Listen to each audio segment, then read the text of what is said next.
yogis, Leah B here for your badass yin. I have a glass of wine tonight. Yin yoga and wine are my favorite things, and bedtime was a struggle with the kids. So if you would like, I'm going to give you a second if you'd like to have some wine with your practice tonight, or tea or water. I also recommend water. Always hydrate. So welcome to Badass Yin. This yin class is kind of piggybacking off of last week's flow class, which was a 6 directions of the spine sequence. Your spine moves in 6 directions of movement. You have your side bends, left and right, twisting, and then you have your forward flexion and your backwards extension. So that's 6 different movements. We're doing that tonight in yin. So that's going to be super cool. Behind me, you will see I have some props. So if you have a yoga bolster, it's always really nice to have when you're practicing yin. If you do not, that's okay. Grab some pillows. Like, this is really firm. So if you've never seen a bolster before, when you push on it, it doesn't really squish. So if you're using pillows to like compensate for the bolster, grab a couple, stack them on top. You want to have like a nice solid foundation. Also, highly recommended. The bolsters you don't need it. It just makes it more comfortable. Yin yoga, we do this on the floor. So anything to make the floor more comfortable is good. You need a blanket that you can fold up. I have a poofy blanket. It's my favorite for yin. You don't need that, but any sort of blanket that you can fold up for cushioning under your bum, underneath your body is great. And then of course, yoga blocks are always welcome. So it's always nice to have support with your yoga blocks. With that said, we're going to get right into practice today. So before we begin, I invite you just to sit in cross-legged seat up onto your blanket. We're just going to take a very, very brief moment. So the next pose that we're going into is a straddle. So I'm going to sit further back on my mat today. Sit up onto the edge of your blanket so it actually helps to tilt your pelvis forward and down. So we don't want to be like leaning back in this like bowl-like shape and then hunching forward when we fold. We want to be sitting so that our spine is nice and long. So sit up nice and tall, cross-legged seat. Think about lengthening up through the crown of your head, roll your shoulders back and down. Close your eyes. Take one nice big breath in through your nose. Open your mouth, let it go. This is your moment where you arrive on your yoga mat for your badass yoga practice. We have a nice 15-minute practice here. So just enjoy this practice. Yin is relaxing, but also sensational. So just remember, go into the pose at an appropriate depth. Resolve to remain still. Hold the pose for time. And my intention this week for most of my classes is letting go of attachment and cultivating connection. So instead of being attached to an outcome like, oh, I need to be more flexible or whatever, I need to make my pose look a certain way, just be more attached to instead connection and noticing how it feels in your body, connecting with yourself, and maybe connecting with me after this call. So with that said, we're going to get right into a straddle pose. This doesn't work for you, you can take a butterfly. So first I'll show you butterfly, soles of the feet together, pulling the heels away. So butterfly is a great option if straddle's not your friend. Straddle pose, however, I don't even have them. If you've got scarves or blankets close by, it's always nice for under your knees. But open up the legs as wide as you can, like you're going into a nice side split. And I like to press my heels away and curl my toes in just to find that length and then just let it go.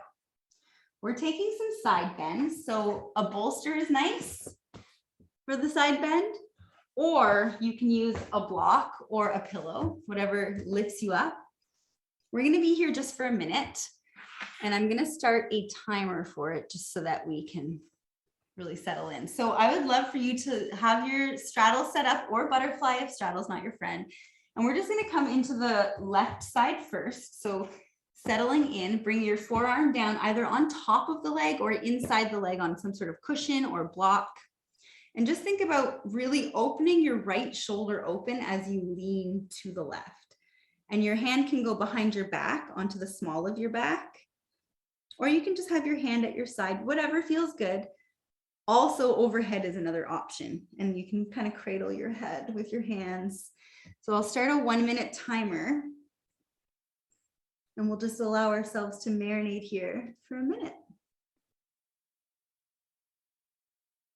Your only job right now is to let go of your tension. So just notice if you're carrying any muscular effort in your legs or hips, upper body, and see what you can just release.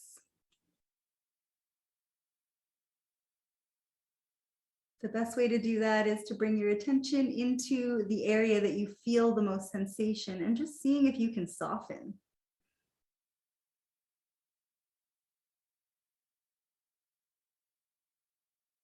The purpose of yin yoga physically is to work into the mobility of the body. So we're going into the pose at a depth where it feels a little uncomfortable, our range of motion, and staying there. Take one last deep breath and let it go. Slowly come back up. We're going to go directly to the other side. So setting up your bolster or your blocks, whatever feels good. If you have nothing, that's fine. You can use your leg, or maybe you're very flexible. And we're just going to come down onto the other side. So lean to your right and either bringing the back of your left hand to your lower back. That's one option. We just want to think about rolling that left shoulder open so we're not caving forward. This is a side bend, right? And then also the back of the head is great. So whatever feels good for you, we're only here for a minute. So set yourself up. If you still have any sort of tension in your feet, just relax your feet. Yin yoga, as I said, is mobility physically. When we're thinking of the practice from a physical standpoint, we're coming into our deepest range of motion or close to that. And then just getting used to being there, breathing there. And the more that you can be there and breathe slowly and steadily, the more that you can calm your nervous system down and allow you to relax a little deeper into that position. You won't relax until your body is convinced that you're safe, and that's why you breathe. Now take one last deep breath here and let it go. And on your next inhale, come up. And we're moving into a forward fold this time for straddle. So if you have your bolster or your pillows, bring them right in front of you. Inhale to lengthen your spine. Exhale, lead with your heart. Go as far as you can forward without rounding. And then once you feel like you stop, then it's okay to settle in. And we're only here for a minute. So again, noticing if your feet are carrying tension, let that go. And then work your way to your ankles, softening as you bring your attention up to your knees and your inner thighs and quads and glutes and hips. Just let all of it go. And just let yourself relax.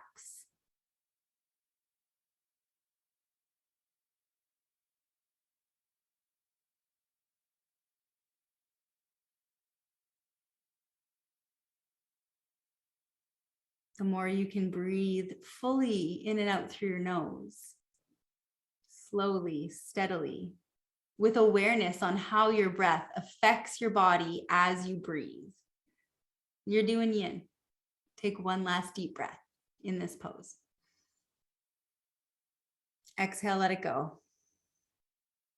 And on your next inhale, bring your hands up. Move your bolster out of the way. Bring your hands behind you. Maybe you're going to help your knees up first. Take them a little wider than the hips, and we'll just windshield wiper the knees side to side. Release your hips. Let it go. It feels so good. Okay. We're coming into Sphinx pose, working into the lower back. So we just worked into the side bends. Now we're going to do a back bend. So you can have your bolster close by or no bolster. You don't need it. You don't need anything. Sphinx pose is basic. You lay on your belly. You stack your elbows underneath your shoulders. And if you have props like blocks, you can use one under your forehead. It's yin. It's not about really pulling the crown of the head away. So I'll start with activation. As you inhale, pull your elbows toward your feet towards your elbows. Your lower belly should tuck in and up and lift up off of the floor. And your chest or rib cage should be kind of pulling through the window of the arms. Once you've found this engagement, just release it a little bit. You can bring your forehead to a block or to a cushion, or just look straight forward. But we won't be here in Sphinx for long. It's going to be about 30 seconds. And then for the second 30 seconds, we'll increase the intensity. So really cycle your breath in and out here with an awareness around your lower back. Your breath can do some excellent work into your lower back in Sphinx pose. And if you're someone who notices the intensity of this pose a lot, then you stay in Sphinx. If you want to deepen it, you bring your hands out to the outside edges of your mat like a seal. We're going to take seal pose, press into your hands and straighten your arms. And to deepen it even more, your hands can walk in closer to the body and you're nice and tall here. Just really think of the rib cage coming through the arms and your chest being open as opposed to this hunched over look here that doesn't look very good. Your shoulders need to be back and down. Take one last deep breath here.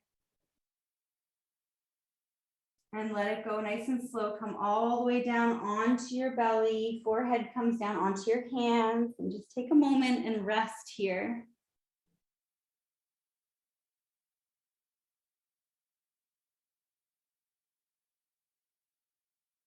And when you're ready, coming up onto your hands, pressing into table, and coming all the way around onto your back, laying down onto your back. We will come through a supine twist, and we're going to take the one knee variation. So I'm just going to move all my stuff out of the way. You can have blocks handy if you need one for your bolster, whatever works. But from here, extend your left leg out long, hug your right knee in toward your chest. And now with your left hand on top of your right knee, bring it across toward the left side of your space. Gaze toward the right side of your space. So it's a one knee recline twist. You can use props to support your foot.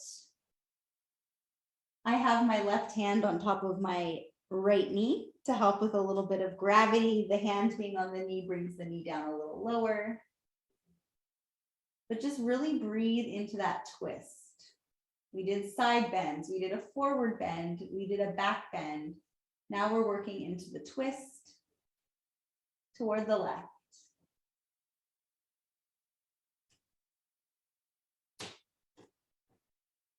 One of my favorite things to do in a twist is really notice how your breath creates that shearing feeling into your spine. With every inhale, everything compresses into the center.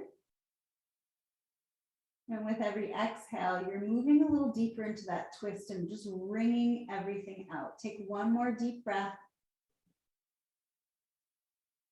And twist a little deeper on the exhale. Inhale, come back to center, find the floor with your lower back, hug your right knee in. And extend your right leg out nice and long. Going to the left side, hug your left knee in. Your right hand comes to the left knee. Draw your right knee across the body to the right side of your space. Supine twist. You've got your left arm extended out from your left shoulder and you're gazing toward your left palm. Feel free to close your eyes. I invite you in every single yin pose, close your eyes. There's nothing to see. Your job is really just to be aware of how it feels. How does it feel to breathe? What does your breath do for you? What thoughts are coming up? What sensations do you feel? It's about curiosity, really, in yin. For anybody that says this is boring, they have not paid attention. So pay attention. And take one last deep breath in here. And let it go. On your next inhale, come back to center. Find the floor with your lower back. Hug both of your knees into your chest. One last pose, very quickly, happy baby. So you can stay just here with your knees hugged into your chest and just take them a little bit wide. So you're almost like in a wide-kneed child's pose on your back. Or that's like the first step to happy baby. If you want to come up to the next level, bring your legs up and you can grab the outside edges of your ankles, flex your feet, and just pull your legs down so your ankles are stacked over your knees. Or you can take your index finger and middle finger to your big toes and do the same thing. Arms are heavy. Last step, outside edges of the feet instead with the hands. That makes it a little bit deeper. So you choose which option works for you. Just take a few breaths here.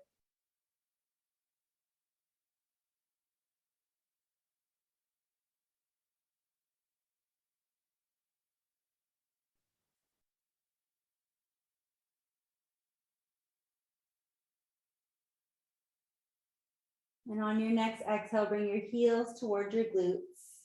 Hug your knees in towards your chest. Bring them together. Inhale, bring your forehead to your knees. Big squeeze.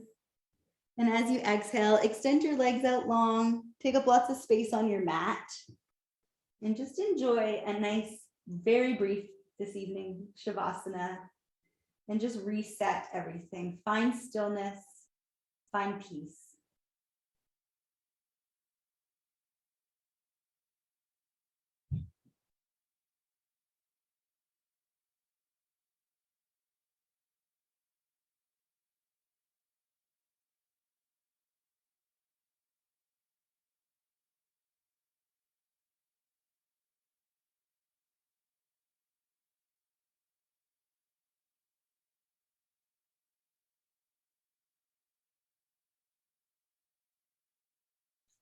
And when you feel ready, start to wiggle your fingers and your toes.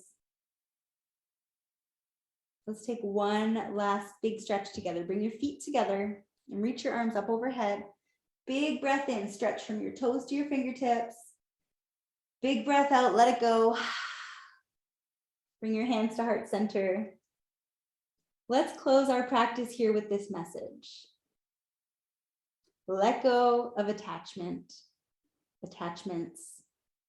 Cultivate connection with yourself, with your friends, with your family, with your community. Connection is everything, my people. That is what yoga is all about. Namaste. Thank you. Hey Yogi, Leah B here. If you enjoyed this class, why not catch the next one live?